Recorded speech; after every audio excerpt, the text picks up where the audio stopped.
Welcome to the ParentNet podcast by Focus on the Family Singapore.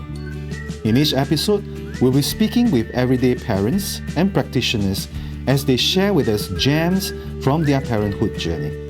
Keep tuning in to learn with us as we figure it out together.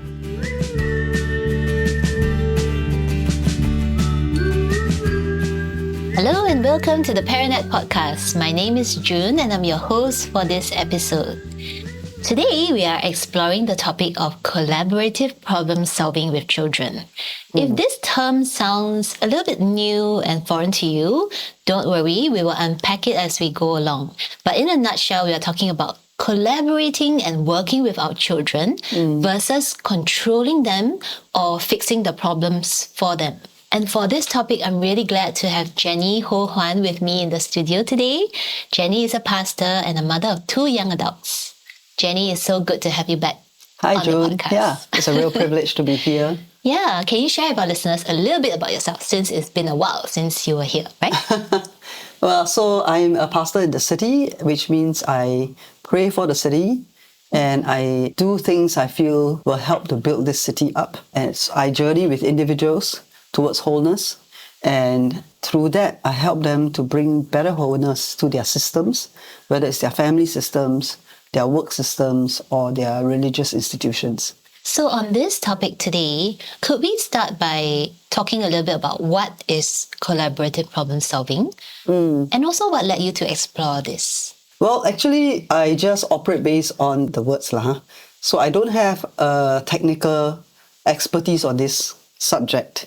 But I think by the time we're adults, we roughly understand this concept of cooperating with others. Another word that's very close to cooperation is really collaborate. Cooperating could be a little bit more passive, like, okay, you just agree. Collaborate is definitely a more active, proactive, pro-social term. Yeah, I realized in my parenting journey, as well as in my leadership journey, collaboration is actually very important. For one, it really makes you take a step back so that you don't assume way too much responsibility. Which is actually really onerous. Even in parenting, sometimes we just take on too much, Like we want to make sure our kids are healthy, we want to make sure that they're succeeding, we're making sure everything. And there's actually so much that's outside our control sometimes. So instead of taking responsibility for all the outcomes, a collaborative approach says, the other person contributes to the outcomes. And even while they're very young, they can contribute. So a child throwing a tantrum is contributing something. A child that obeys you nicely or a child that brings you their drawing is bringing something to the table as well. So my understanding of collaborative problem solving with children is to begin to prepare them to have this posture and this approach towards life, recognizing that actually they contribute. And as parents, we can guide them so that they understand that they bring an impact to their interactions and their environment. And as they grow older and as they mature, they can have better ownership, they can make better choices in life. So it's a really important approach and important skill set, I would say, parents need to develop. And most of us have it because, like I say, we do it at work and all that. It's just that sometimes we are a little bit compartmentalized in the way we think, We can do a set of things at work, but when we get home, we never transfer our knowledge across. Instead, when we get home, we repeat what our parents have done for us, or we react to what our parents have done for us. Some shade of this, But actually, life is life. So, you have capacities, you have competencies. It's good to think of how you can transfer and use that at home as well with your kids. So in a nutshell, encourage them and help them see, right? They have a part to play. They have an ownership in this. Yes. It's not just mommy does everything. If there is a spill of food or milk on the floor, it's not just mommy who comes in to wipe up the spillage and rescue and clean up the mess, right? There's this part about involving our children, helping them see that, we all had a hand in creating this mess or this problem. How about we all try to chip in to resolve things and to make things better? Because this house doesn't just belong to mommy. This family is ours, right? Yeah, exactly. But I think having said that, most of us in our fast-paced society, which engenders, very little time for us to even be in touch with our own feelings or be reflective about what we do, we tend to get a little bit impatient. We run by the clock, right? Plus, I think many of us unwisely, and I speak this from experience too, unwisely fill our time up so much from back-to-back activities that collaborate anything. Cannot happen. Instead, what you are forced into a corner where often you will see your child as a problem to be solved, or you see your child bringing problems rather than bringing a need or bringing a possibility. So you're just like shutting them down, or you're just ordering them around. So we go into the space of control and management a lot more rather than collaborate, empower, and encourage, which is a very different posture altogether.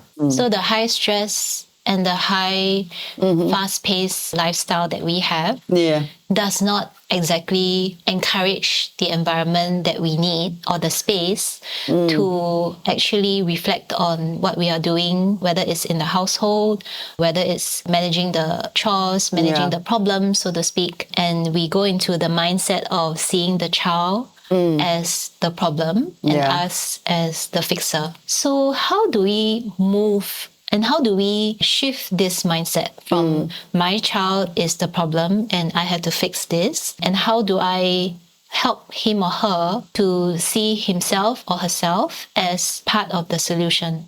Maybe I can share some stories. And I think, when we think about the mental distress that children are undergoing, collaborative problem solving is very, very powerful. So let me just share a couple of my stories. I have 2 kids. My daughter, when she was young, always had a very strong mind of her own. She will not wear whatever you want her to wear.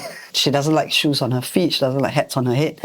So after a while, you just like, okay, this is who she is. So I think the first step is kind of also just accepting your child for who they are. That's really important because it softens you and you realize, I no need to spend money on hats and shoes. One pair is enough, and if she doesn't, it's not going to kill her, just let her walk barefoot. That's a good reframe. But then along came my son 6 years later, and he's not like the sister. He, on the other hand, is not as congenial in his personality. He's a lot more intense, he's a lot more sensitive, probably in part due to some in utero stress I was going through at the time, including a car accident, which didn't help him. But anyway, what I did notice was that he tended to be very explosive. So he would be playing merrily, and something would set him off. And, I may not know what's setting him off. I might be walking, cooking, doing some work on my computer, and then suddenly this little chap, 2 years old, he's like running away, running onto the road, pulling away, or just throwing his books on the floor. And I'm like, what is going on, And I was thinking to myself at that moment, I remember that occasion where I was thinking to myself, number one, he cannot grow up like this. He cannot be an adult like this. So when I reverse engineer, I was thinking, if there's no intervention, if there's no help or anything, there's no support, he will become like this, right? But then I was thinking, I can't intervene in the way of shutting him down. That's going to be wrong. I can't intervene in the way of asking him to behave otherwise because he's 2. He probably is as bewildered as I am. So I started thinking, okay, maybe the best thing I can help my son at this stage, at 2 years old, is to start growing his self-awareness. So I made a chart. Different degrees of color, like pale orange, dark orange, bright red, okay, and scale of 1 to 5. So whenever he had one of these instances, I'll pull out the chart and say, okay, son, can you tell me what color you're feeling right now? So we were using the color code. And that conversation is that moment of collaboration, see? Because I'm not deciding what he's feeling. I'm not telling him how he should feel or how he should act. I'm saying, tell me how you're feeling. Now tell me what you did. Did it help your feeling? It's not a once-off, okay? But it's a slow process. At least it was something that I returned to regularly enough for both of us to grow. Because it gave me a way to understand my son instead of seeing him as guai kia, good son, naughty son, not so binary, but to understand that he may have moments, he may be going through something I may not have noticed or observed. So I'm giving him a chance to give me some feedback that could be very valuable. So we were doing that. And then, of course, when you have that kind of temper tantrum, you also, be throwing things, banging doors. Then I remember another episode, which I'll share with you, was I stopped what I was doing. I went and I sat on the floor with him and I said, I know you're very upset. Okay, we're going to practice closing the door slowly. So I made him take some slow deep breaths and I said, okay, now you close the door. And we did that a few times and the door banging stopped. So he actually was learning to be aware and he was learning to regulate at the same time. So that is collaborative problem solving. It's also the same with you spill the water, like you mentioned earlier, or you take the cat off and she scratched you, So it's kind of like teaching consequences, but not by just saying the consequence, but by them anticipating the consequence because they've gone through it. Then later, of course, I read it up and I realized, okay, basically this is what I'm doing is collaborative problem solving, Right. where we agree on a problem, but I never ever use the word problem with my children because they are not problems and what they bring is not a problem. To me, what they bring is possibility. They are showing me a new way to see things, they're showing me a new way to feel about them, a new way to love them. So I like the word possibility far better than the word problem. I try not to yell at them and say, what's your problem? Or why are you so problematic? I think those are very harmful things to say to children. Maybe our parents' generation can get away with that because, there wasn't this level of awareness, there isn't this level of information. But I really caution parents against saying things that are very harsh labels on their kids.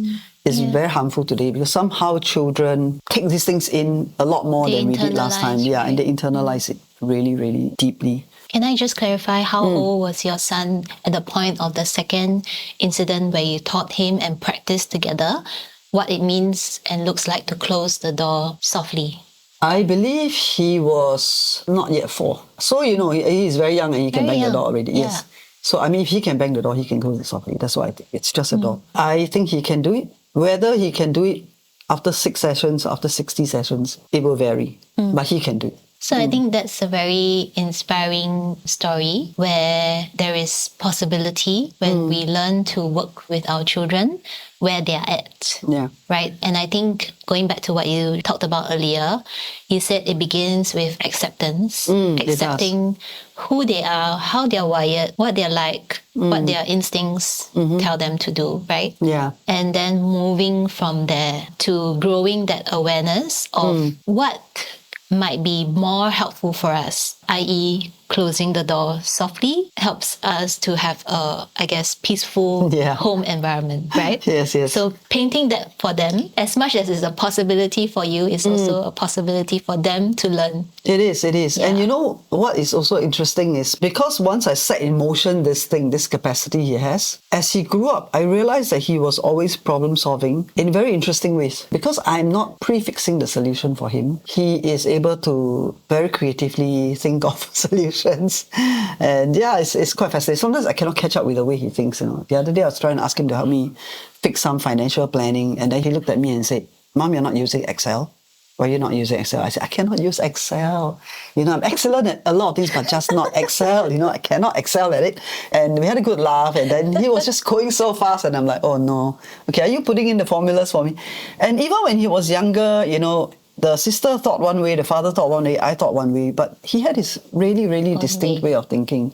And quite a lot of times he actually came out incredible. In fact, I will tell you this marvelous story. As with all couples, my husband and I have tiffs, right? Mind you, our tiffs really affect our kids, okay? I'm aware of that, but I'm still very prideful as a person, very stuck in some of my We're ways. all human, right? Yeah, so no excuse though. Humans can grow. So anyway, so we were having this tiff and it was at the dining table. So my daughter was like trying to, analyze, and because she's the analytical one with us. After a while, my son just got up, left the table, and went to his room. So I thought, oh man, he's kind of upset. Maybe so we tried to tone it down. A few minutes later, he came out of his room. He summoned the parents one by one into the room, and he showed us on his screen. Some time back, he had asked us 10 things we appreciated about each other. And he showed that to you. And he showed me the 10 things I appreciated about my spouse. It completely diffused the situation. I thought, wow, my son is so brilliant. He had asked that earlier because he was trying to, think, it can't be. Clearly, my parents love each other. Something is not right, And he had this conversation with us separately on different occasions. And then he was pulling it up. So that's just one of many instances where he literally comes to the family's rescue. Yeah, because I think his brain has been trained to see that things will have solutions. So we're counting on him a lot nowadays.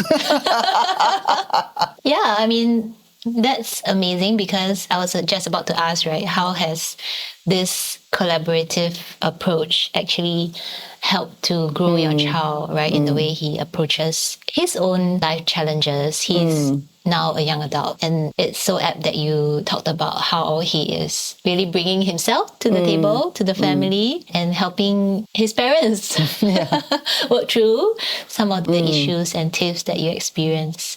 Yeah, so it's encouraging to hear that a parenting approach, it is a road that you chose to take your kids, and it has, in a sense, bore fruit along the way and become a lot more apparent today. How about yourself? Looking back, how do you think this approach has changed you? That's a good question.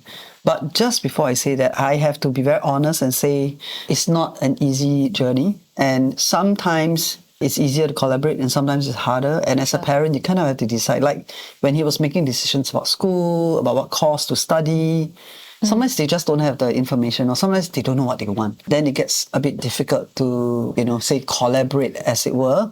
But I think if you have done it often enough, the conversations start to get a bit easier. He knows you're coming from a place that is trying to empower him. So when I remember when he was going to the poly, he really didn't know what he wanted to study. And he let us decide for him. So I asked the father to make a list. I made a list. Our list didn't agree. Except for one course. So he went and studied that course. It still isn't his thing till today. So yeah, I think he's still on a journey of discovery. But I do think, just over time, all these efforts, I would say, what probably is more important is not just the capacity to reflect and think, which also is a capacity for me. If you're asking me, I think I'm a much more reflective leader, and having seen what is done for my family and also my personal conviction of how every human being has intrinsic worth, I think my approach now in leadership and in journeying with people is very much starting from a place of empowerment. I believe you're so much more than you think you are. My role is to mirror that to you if I can. Otherwise, encourage you to explore. And I think for me, that is really exciting. It's meaningful. It means my work is never done, but it also means at the end of the day, I can go to sleep because it's a collaborative venture. I don't have to ensure someone turns out a certain way. Yeah, I just need to encourage them to own the process and give them some handles, journey with them for a season, with stability, with an orientation that they can. A lot of people have done astounding things after that. It's quite amazing. So it's a very empowering approach. Yeah, it is. I find it's been empowering for me too, because when sometimes as a parent, I am at my wit's end, besides I'm looking to God and praying, which is the constant, right? The baseline. But I also realize that maybe if I give you a bit of time, the answer may come from my child. And it has. It has at times. I just have to be patient. Yeah, so sometimes it's hard, right? Because as a parent, you'll be like, okay, the clock is ticking, the application deadline is coming, you're still sitting on it.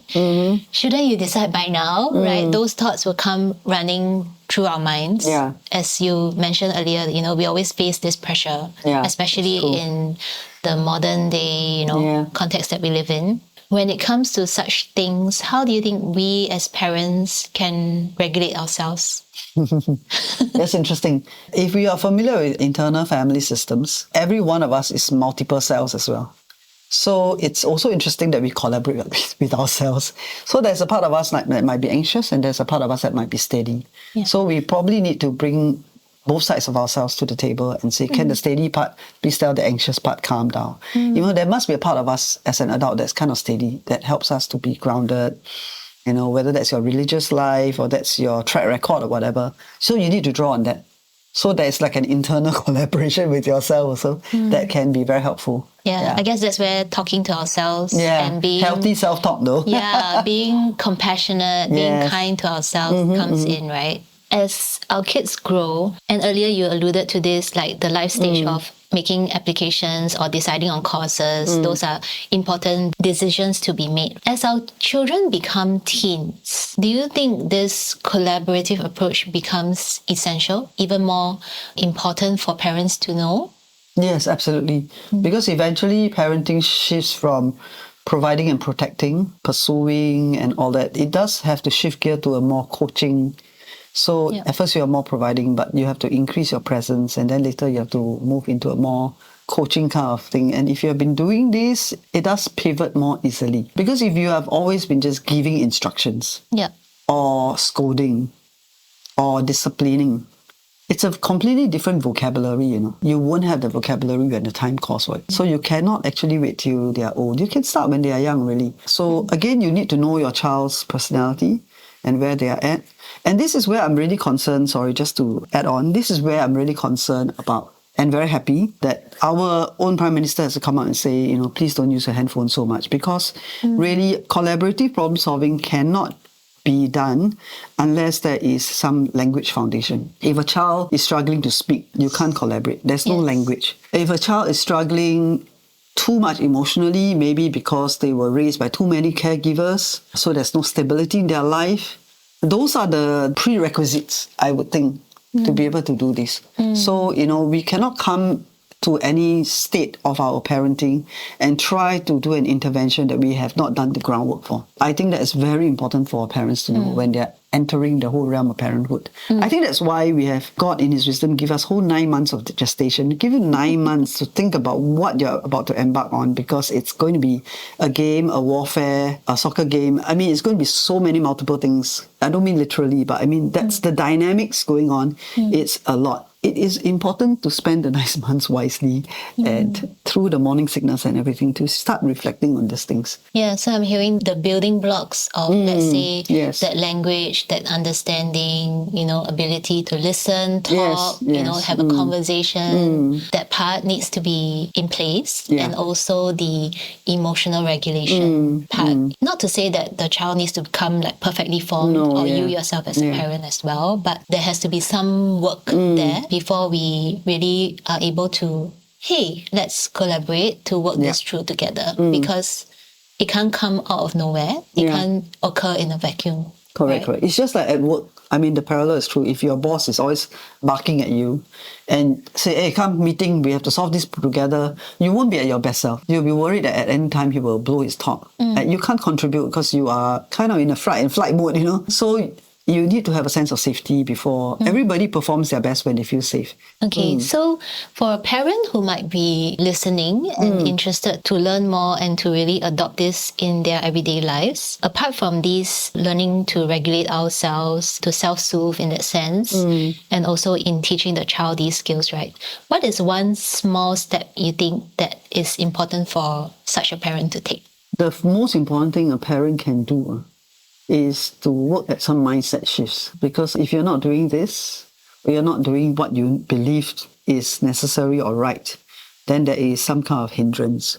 And usually the hindrance is some kind of mindset. I'm already doing so much for my children, my parents never did it for me, then you're like begrudging the process. And I think this is where it's important. You have to really question your mindset and challenge it.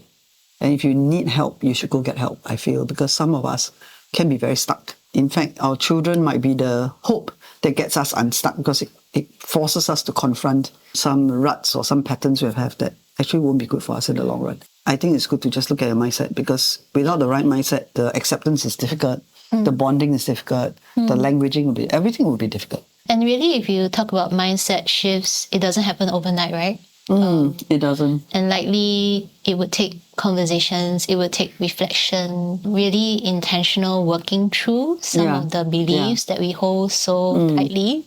And I think it's very important to have some support while you're doing this. Don't be among relatives who are always whining and complaining. If you can't help it, you've got to go Chinese New Year, you go, but you need to find people who are on the same journey with you. Parents who also want to collaborate with your kids, Like you need to go and find those communities, because you can't do this by yourself. I don't think you can or you should. Thank you so much, Jenni, for telling us all your stories from parenting your own children. Yeah, I'm sure everyone listening has plenty of stories, right? So before we let you go, is there any last words of advice or any tips that you'd like to share with the parents listening in? The point is you never ever retire from parenting. So try to remember it's a long game. It's not done yesterday. It will not be done tomorrow. So enjoy the moments you have. Really, really enjoy the moments you have. I would say it does get harder when they reach the teens. Yeah. And it can be very painful when they reach young adults. If everything before that wasn't going well, they might choose to leave home and all that. And it can be very sad, at the very least, if not very devastating. Start when they are in your womb. Start when they are really young. Lay good foundations. I mean, everything you build depends on the foundation. So lay good foundations. It's my most pertinent cry to parents. Don't neglect the foundations. Yes. And don't neglect the 9 months that we have. If let's Starts there. It starts from the moment Yeah. the doctor says, or you look at the thing and there's two pink lines? Because Two I never pink or use two blue. Yeah. I never use any of those kits, so I don't know. Yeah, I had to have a doctor tell me, I'm so blur. Yeah, so yeah, I think from that moment on, you really know your life has changed, and so just embrace it and go with it. It's a journey that cannot be compared to anything else in the world. Not your work, not anything else. It's unique. Thank you once again, Jenny, for being Thanks for here. having me, June. I'm so inspired by your story and would love to have you join us for more. See you, parents.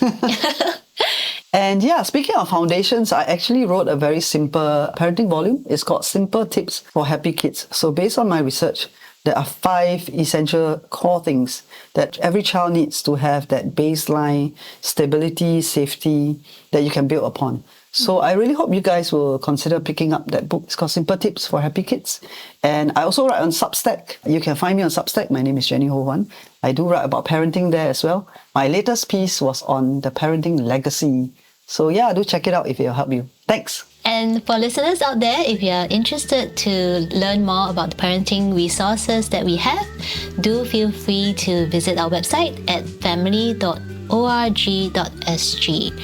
And that's all we have for today. We hope you have enjoyed this episode. Do keep tuning in to the ParentNet podcast to learn and grow in your parenting journey.